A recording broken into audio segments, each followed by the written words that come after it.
All right, here we are. How about that? This is Jay Brown Yoga Talks podcast. My name is Jay Brown. Welcome to anyone who's new, and thanks to all the rest of y'all.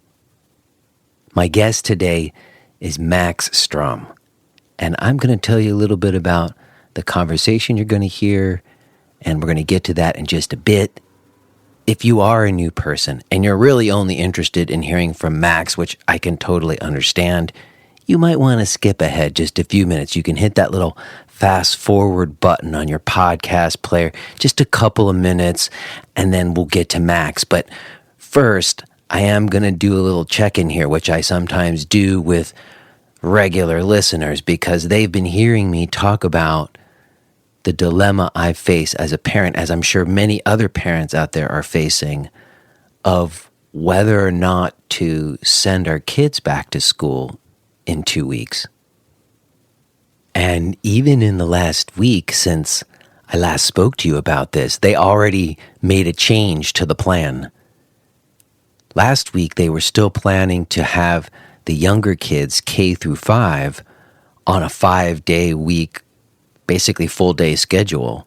And then they were doing the middle school kids on a hybrid, 2 days a week in school, 3 days a week at home, remote. But in the last week, they made a change. I'm not exactly sure why that happened. I don't know if there was some kind of uproar, but they made it so that the K through 5 kids are now also on the same hybrid model. So half the kids go Monday and Tuesday, the other half the kids go Thursday and Friday. Wednesday, they do like a deep cleaning or whatever. So initially, my wife and I were really leaning towards and pretty much decided on sending them back to school for a range of different reasons. One, we believe in public school education. We don't want to live in fear. The numbers where we live, like the case counts and the death counts and all the data points that we're supposed to be looking at, all look favorable. Why are we keeping them home? Is it just like irrational fear because of what's happening in other places in the world? Or is there really a fear of sending them back to school now? Like, nobody can tell us. I'm sure you've all been reading the articles I've been reading. You can read one article that says, if you send the kids back, there's going to be massive outbreaks. You read another article that says, oh, no, there's no problem. So nobody knows. And we were really, like I said, leaning towards sending them. And then we had a conversation with my eldest daughter about it. Not that she's the one who gets to decide, but we felt like we wanted to speak to her and hear from her. And I have to say, she was very impressive. She made an impassioned case for why she felt we should not go back to school, that she should start remote like her friend Celeste was. You see, what happened was when I heard my daughter making this impassioned case, something became very, very clear to me. Maybe some of you remember when I talked a couple months ago about opening up the pods. So you had a few months first where we were completely isolated, right? We saw nobody but the 4 of us here in the house for like a couple of months, maybe even 3 months. And then at some point, we decided to open up the pod. Essentially, we opened up our pod to 2 families. So our daughters each got to have one friend, like their best friend. We really liked the families, and we spoke with them about it, and we opened up the pods together so that they had one friend that they could hug and have a sleepover with. And during this last few months where we opened up the pod, there have been a couple occasions where we were out, like we went to a party at the park, maybe you remember I mentioned, and there were some other families. And we kind of had to tell my oldest daughter to keep some distance from her friend, even though they're in our pod, because we didn't want it to be weird that there were other kids there that were keeping distance, but then she wasn't keeping distance. We felt like we didn't want it to be weird, like, oh, they're in a pod together and these other kids are not, which is basically the case. So in this moment when my daughter was talking to us about going to school, she said, I don't want to be one of those families where I can't have a sleepover with Celeste. And I just realized that, like, these relationships, like this one friend that my daughters have that they can hug and have sleepovers with, that's what's been like making life feel a little bit natural and normal and okay for them, that they still have that. And my eldest daughter realized that if we send them back to school, then she won't have that anymore. She'll be distanced at school, and then she'll have to be distanced from her friends. When she's not in school, she'll have no friends that she gets to hug. And it just became obvious to me, wait a second. When I'm making the decision to send her back to school for some of those other reasons I listed, there's all this fear and like a little bit of anger in there. There's all these like feelings in there that don't feel right, that are making me uneasy. That's not where I want to operate from. But when I thought about these two families that we really care about, that we've been having intimate relationship with, friendship with, those relationships is what has been supporting us and sustaining us. And it just felt like I want to prioritize that. That feels like love. That feels like I'm coming from a place of love. So we've decided that we're not sending them back, at least not to start. We're going to wait a month and see, and if there's no outbreaks after a month, then the plan is that they'll go then. And maybe, hopefully, these other families will be on board with us in that. And if they're not, we'll reconsider it, because, again, having these families and the relationships between our daughters is really the most important thing right now, in my opinion. All the rest of it, the schooling, we can figure that out. Them learning things like reading and phonics and whatever, math, we can figure that shit out.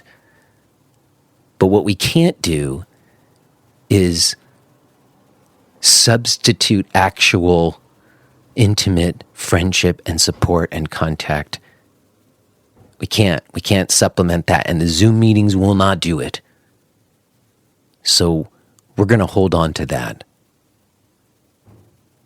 And there's all kinds of layers to it in terms of like the privilege I have in order to be able to make that decision, and I'm going to have several conversations about that. Specifically, I recorded yesterday about it. But in the end, it really all boiled down to one thing.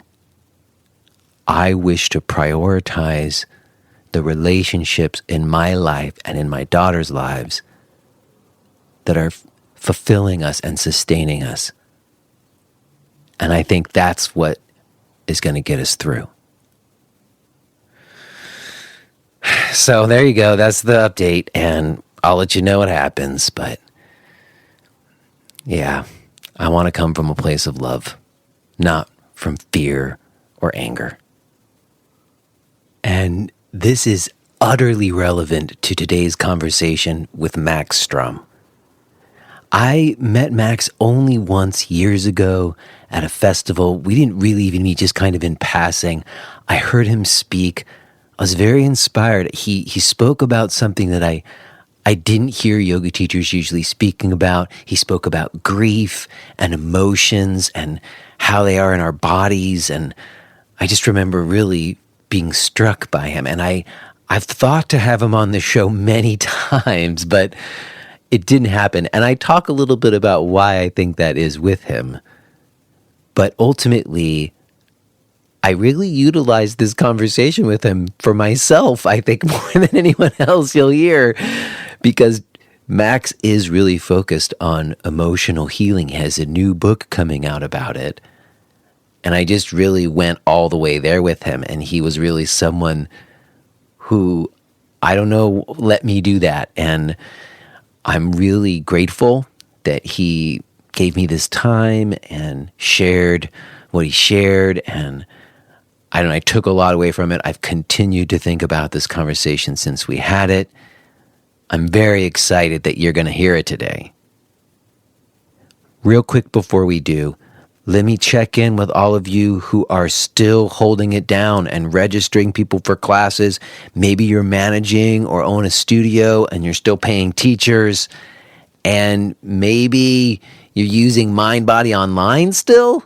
If you are and you're not happy or you're looking to start something, I want to suggest that you check out today's sponsor, Karmasoft. Karmasoft is the studio management software that I used when I had a yoga center in Brooklyn. I'm friendly with the owner, Rudy Sinekal. He and I go way back, and he's been on the show. You can go back and listen to the episode, and we talked all about the company and how he runs it and why I like it so much.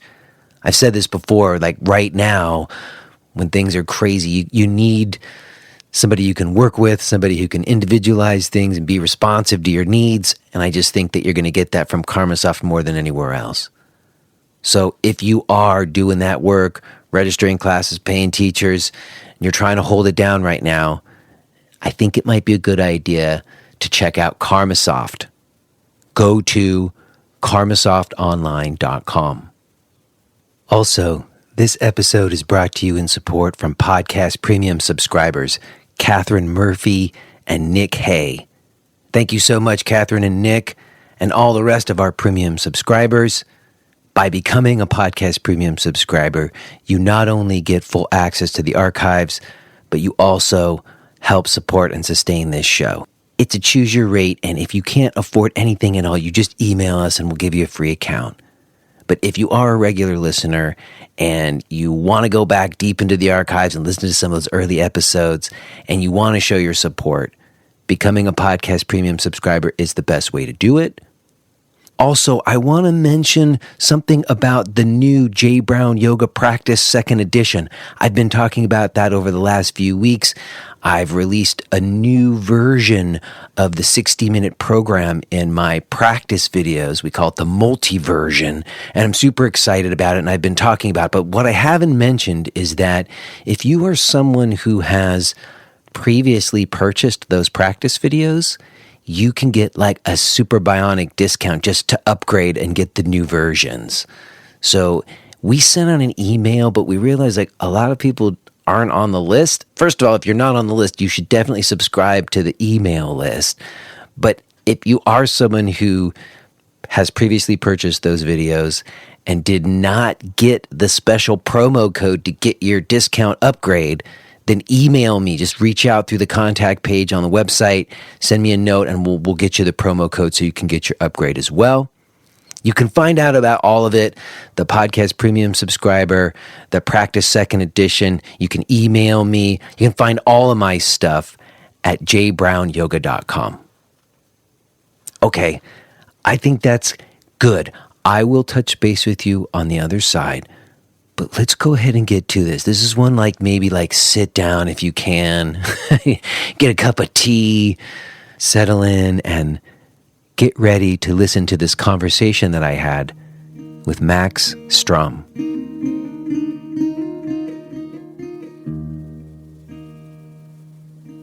Max, hello, and hello, thank you. It's a real pleasure to have this moment to talk to you. I've certainly followed your work for years, and we've never really met in one moment passing. And I'm grateful to you for giving me this time today. Thank you. Oh, thank you. I really appreciate it. It's good to meet you this way, and I really appreciate the subject matter in particular that you want to talk about, because it's not often a requested subject matter. And as you know, it's extremely important to me, which is why my new book is about this, essentially. Oh, I didn't even know that. I think for me, it's interesting. I can't really explain why it's taken me so long to reach out to you to bring you on this show. But getting ready to talk to you today, I had an idea about it, because I think on some level, on some unconscious level, I knew I should wait for the right moment to speak to you. And I think this is really the right moment. Okay.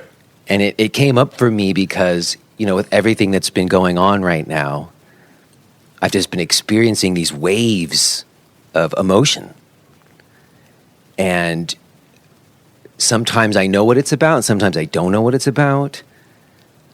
And recently I had a really, really big wave, like bigger than usual. I feel like I'm grateful to have yoga practice in my life and to have found some amount of more balance, at least some semblance, I think. And I don't tend to have like the big ups and downs like I used to at other times in my life. So to have like a big wave come out of nowhere was like really struck me. And when I looked into it, I was like, well, what am I feeling? What is this emotion? It was very clearly grief. Yes. And I know that feeling because my mom died when I was 16, and I've lived with it ever since. And at the same time, though, I don't know anybody personally who's died from the virus. Like, I don't have, I know some people who have family who have, but I haven't had anybody directly close to me. So I was like, well, what am I grieving? And then there was all kinds of things I could identify. But all of that is to say, the only time I mentioned that I met you in passing was at the Nantucket Yoga Festival some years ago. And you gave a talk there, and it was about grief and how it lives in the body. And I'd never heard yoga teachers talk about that before. Yoga teachers seem to tend away from emotions a lot of the times, I think. Yes. Yes. The what I call the pop yoga culture, and I don't mean that in a disparaging way, but pop as in popular. Popular yoga culture has this tone of it's all good, and it isn't always all good. There are times when we're not okay, and it's okay not to be okay, and that's one of the things that we need to give ourselves permission to be in a state of not being okay, if I can put it in that really simple term, and that others that we care about, that we're intimate with, and for the sake of establishing a language for this recording, when I say intimate, I'm not referring to physical intimacy, sexual intimacy. I'm referring to emotional intimacy, which is what we have with most people, and obviously with maybe one person we have physical intimacy. So every time you hear me say intimacy, I'm referring to really connecting with somebody on an emotional basis. So those who we are intimate with emotionally, they need to give us permission to not be okay sometimes. And we often don't ask for that. And I've seen so many examples of it in my work where, for example, we do these 3-day breathing events, not just breathing, but breathing and philosophy, and new ways of thinking about our emotional life. They're called Breathe to Heal events. They're 15 hours, and we have sharing circles, usually twice during these 3 days. And sometimes people will share quite deep, intimate things that have happened to them, tragedies, real crises, beyond what most people have to go through sometimes. And I remember this one woman in particular shared with us a horrific story, something that I don't even want to repeat, but just something just as horrific as can be for a human being to go through. And then actually she told us, she said, I've never told anybody this before. So even the intimates in her own life hadn't been privy to this, but because in our small, quickly assembled community, she felt safe to not be okay and to reveal that this really was the biggest trauma of her life. And then afterward, she said to us, and not because of anything that I said, she said, "Thank you for allowing me to not be okay for a while." And I'll never forget that. It rings in my memory because it was a real teaching moment for me. That's what she needed. She needed witnesses. And I think it's one of the secrets, if you want to call it that, or algorithms, that we need as human beings is that when we have an internal crisis, that we have witnesses, that we share it with others.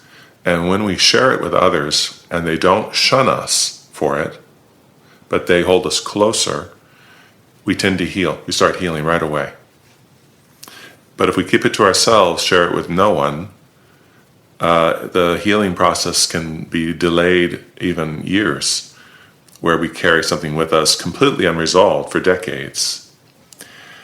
If we share it with one person, like a therapist or maybe our significant other, it's very helpful, but not necessarily as powerful as when a community shares it. And I just want to finish this thought by, at another similar circle with a different group, a woman shared with us that she had lost a baby, so she had given birth. The baby was actually born and died within an hour, which is extremely traumatic for the parents, obviously.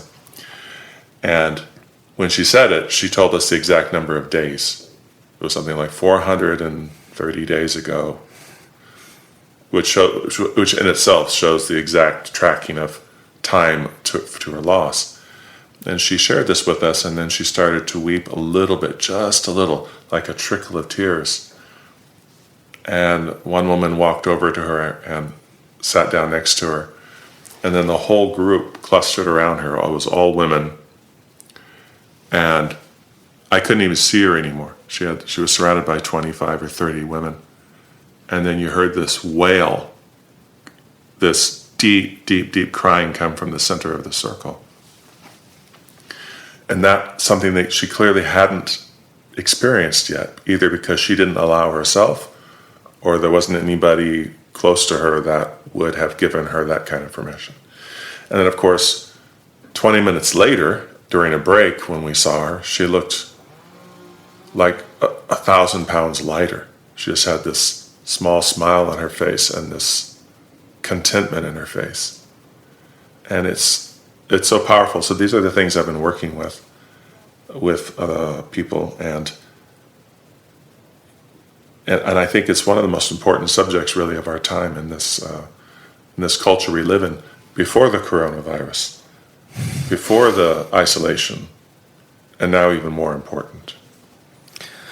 Well, what you're saying certainly was true for me in my own experience. I mentioned my mom passed away, and I didn't really feel that until a few years later. I was 16 when it happened, and then I went to acting school at NYU, and I don't know if you know anything about acting training. It's all about like breaking you down so that you can be available emotionally. Yes. And it did do that, and I really embraced it, and I was like this real method actor. I remember like my final project, my freshman year of college, I stood naked on stage and projected home movies of my mom holding me as an infant on my chest while I wept. Like you talk about needing to like tell it. I did it in like this very aggressive, like I needed to, because on some intuitive level, I knew if I was going to not kill myself, essentially, which I had contemplated, I had to share this. I had to, like what you say, otherwise it would kill me. Yes. There's an old saying, I believe when I read it, it said anonymous afterward. I don't know who coined this, but it goes something like this, where if you reveal what is within you, it will heal you. And if you deny what is within you and hold it in, it will destroy you. Yeah, and it's also interesting to me because now, as a teacher, when I have this workshop that I do, like you have I have like a 12-hour a little intensive I do with people. And I always start at the beginning kind of going around and wanting to hear from people, usually like, why are you here? You know, look, what kind of expectations are there in the room? And talking about like what's your into yoga, like I feel like each person has their own doorway, and it's usually very personal to them. Mm-hmm. Mm-hmm. And mine, of course, is my mom. And so I always speak about her at the beginning. And at one point I questioned it, like, am I using this as like material? Am I like is it become content and I'm just like selling yoga workshops talking about my grief and my mom's death? But I tried doing 1 or 2 workshops without talking about her at the beginning, and they didn't work. They went terribly, because something about letting people who came to the workshop see me do that, or like offer it up as some kind of model or example, seems to free everybody else up to maybe feel a little bit more comfortable to go to those kind of places for themselves as well. Yes. Yes. And as you know from these events, I'm sure this is how I describe it. If you create a talking circle, nobody wants to talk. They'll all just sit there looking uncomfortable. And then finally someone will speak, and then someone else. And whoever it is that really undresses their heart and says, here's my deepest wound. And they speak from the heart, not from their head. So you really feel the emotion pour out of the heart, as I imagine you do. Then suddenly other people will start to cry, and sitting in the circle, because when one person reveals their wound, it gives permission for other people too. And then one at a time, they all start doing it. Usually everyone or almost everyone will speak at some point, whereas in the beginning nobody wanted to talk. So it's quite magical where when one person reveals their crisis, it gives everyone else permission to. And the thing that took me a long time to understand is I don't want to tell my crisis to a room full of strangers. That was my initial mindset earlier in life. But what no one ever told me was, we're really not that different from each other. So whether it's you losing your mom, or the lady I told you about who lost her child, or someone's brother, or whoever it is, loss is loss. The loss of a loved one is loss. And the story might be different, how it happened, the complications of the relationship. But the essence of it is universal. And that's why we can go to a movie and watch a story and the whole audience can be moved together by it, even though we never lived in 1402. We never carried a sword, whatever you're watching, you know what I mean? Yeah. But still, there's a universality to human experience and human crises. So I think that's true. I think that's true. I had a teacher say to me, I'm not remembering which one, but they were saying that the only way to know anything, we're talking about yoga philosophy or yoga, is through your own observed experience.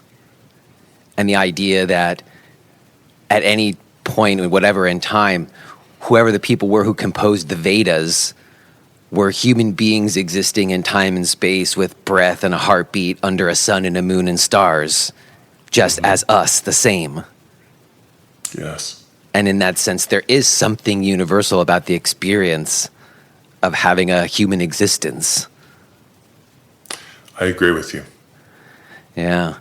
Well, I want us to maybe set a little bit of this conversation we're having about grief just a little bit to the side for a moment. We're going to come back to it because I want to talk about the grief I'm experiencing now. But okay. I also, since I have you here, this show is also a place for me where I try to document some oral history.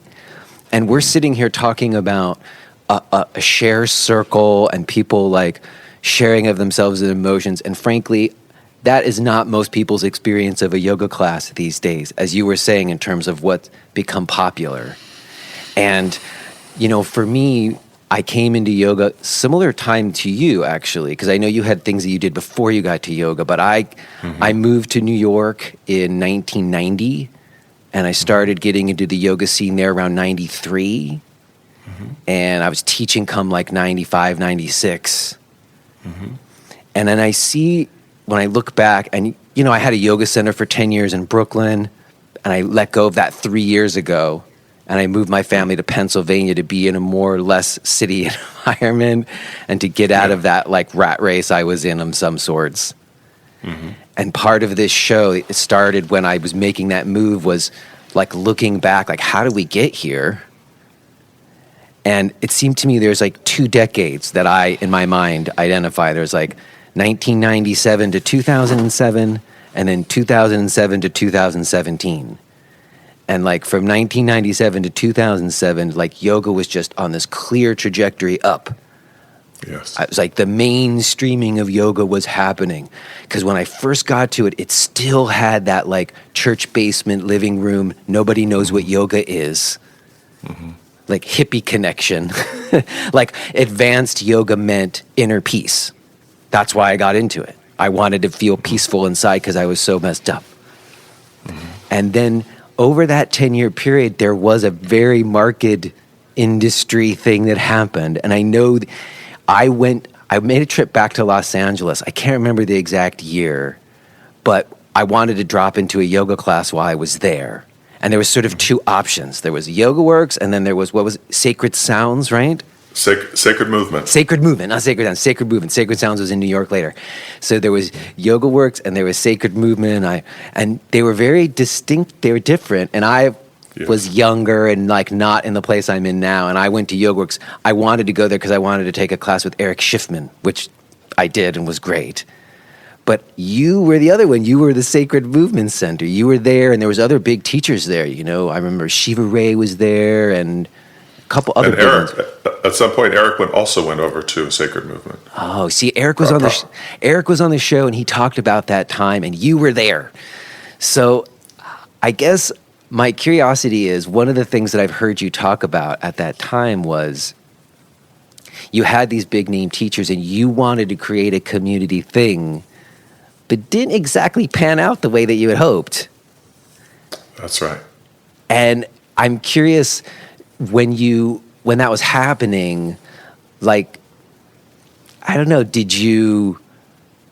was it clear to you at the time that yoga was kind of going in this direction because there was like this celebrity thing happening? Or I started teaching January 1995. I taught in people's living rooms, 2 places, friends' houses, a house and an apartment, twice a week each. And then toward the end of that year, I started teaching at a gym that included tap dancing. And while we would be resting in the final relaxation, there would be people practicing tap dancing in the hallway. I'll never forget that. And then I started, in November of 95, I became a substitute teacher at Yoga Works. And Yoga Works had just opened their second room. They only had 1 room when I first started practicing there. So that's early on. You know, Yoga Works, I don't even know how many locations they have now, but they're slowly decreasing. They're closing them rapidly, frankly. Yeah, I would think so. The high rent areas would cause that. But at this time, they had just opened their second location. And that's where I practice 6 days a week. And I live nearby. I could walk there. And anyway, I started teaching there officially January 96. And it went very quickly for me. People seemed to like my classes, and they filled up very quickly, and I was quite shocked because nothing in my life had ever gone quickly for me. Everything I had endeavored to do was a real slow grind. And I was quite shocked and had a lot of actually issues about it in terms of not feeling worthy. And it took me a while to overcome that. And after teaching there a couple of years, I didn't like the direction the studio was going in. Let's put it that way. And so I'm curious. I'm curious. What was your class like? Because oh yeah, I left all that out. What were you teaching? Like, I know I've talked about Mati and Chuck, and I was on the East Coast with Sharon and David at Jiva, and then there was like Mati and Chuck doing their thing. But it did seem to be like this hybriding thing happening where they had studied with Mr. Iyengar and Patabi Joyce and Shivananda, and then they were putting them together with playlists. Was that like the thing that you were doing too? Like, it's what became vinyasa. At that time, we didn't call it vinyasa yoga, but now they just call it vinyasa. Well, I really think the guy I would attribute creating vinyasa yoga to was Steve Ross, who was a teacher. Steve Ross. Okay. I don't know about Steve. Please tell us about him. Well, he was a professional musician guitarist who had toured with some big acts like Fleetwood Mac as one of their guitarists. And at that time, Fleetwood Mac was a big band, you know. Now they're dinosaurs, right? But at that time, they were superstars. Anyway, he's a really good musician. He's a very friendly guy, and he was really the first one to take Ashtanga yoga and modify it, make it simpler, take out a lot of the dangerous postures, and created a playlist of music. He was the only one that used music. And he was a professional musician, so he was quite good at playlists. I really liked that, although I didn't like it. You know, when you're an innovator, you don't like everything about everybody. You want to take what you think is the best of the people that you admire and leave the worst, you know, whatever, or the parts you dislike. So I started teaching a similar type of sequencing because I had been practicing Ashtanga, but my knees were getting worse and worse because of all the postures which injure the knees if you're not super flexible already in your hips. So for people who begin Ashtanga who are tight in their hips, usually end up with knee issues or knee surgery at worst. I mean, I had open hips and I still blew my knee out doing stupid stuff. So either way, some of those positions are not so knee friendly. No, that's exactly right. So I started practicing Ashtanga at home and took out the dangerous postures and replaced them with safer ones I had learned from my Iyengar style yoga. And people started coming over to my apartment to practice with me. And then I started helping them and realized I could teach. And some friends really pushed me to start teaching because I wouldn't have done it without them. So I started teaching in apartments, like I said. So really in LA, the three people who are really, I would say, refining Vinyasa Yoga and creating it were Steve Ross, myself, and Shiva Ray. The rest were doing other things or doing more the power yoga, which Brian Kest had created his own style there. There were people like Sean Korn who were doing classes more like him, without music, slower, kind of brutally long holds. And so more of the sports people like to go to that. That's at that time. I mean, Sean teaches differently now, but at that time, it was that. And people who were more interested in maybe changing how they feel emotionally came to mine and Steve's and Shiva's classes.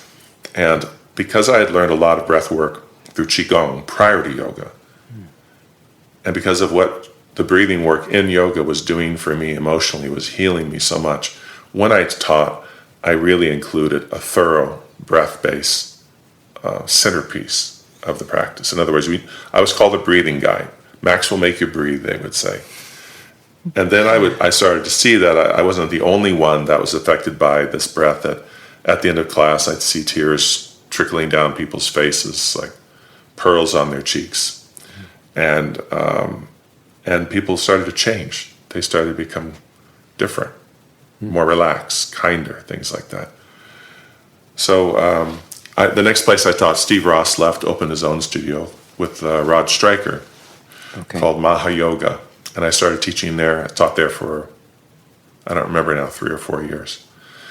And then Rod left, and Steve became more of a fun-based yoga, really. It was just, he started playing rap music, and it was like a big party there, which is fine, and I don't object to it, but it's totally different than what I was doing. So I decided I needed my own home, my own studio, and so I opened, I raised the money and found a location. This was called Sacred Movement Center for Yoga and Healing. The first teacher that came on board was Saul David Ray, and then Eric Schiffman, and then Shiva Ray. Eventually Rod Stryker came over too, and who else? Micheline Berry, Denise Kaufman, Matthew Cohen, and later, just before I left, Sean Korn left YogaWorks and came to our studio as well. So it's kind of like a yoga conference every day there.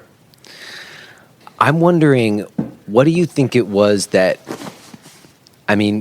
helped you feel emboldened to make those choices? Like, was it because you had Qigong practice prior that, I just remember at that time, one of the ways that you had legitimacy was like to cite gurus. There's still a very lineage tradition was the authentic yoga thing. Mm-hmm. Yet you and a lot of those people that you mentioned, you were the ones who went to India and met those people or whatever, and then came back and opened these centers. The pictures were sometimes up on the altars. I know maybe not at yours, I don't know. No, not in my classes. Not in your classes. And I guess I'm wondering what it was, what do you think it was in you that made you feel like I don't have to do it exactly as they say, I can go ahead and interpret and do what feels like the right thing for me to do, even if that goes against Mr. Iyengar's or Mr. Patabi Joyce's edicts? Well, that's an interesting question, and it's an important one, really, because it has to do with choices we make in life and the delicate tug of war between following tradition or breaking tradition.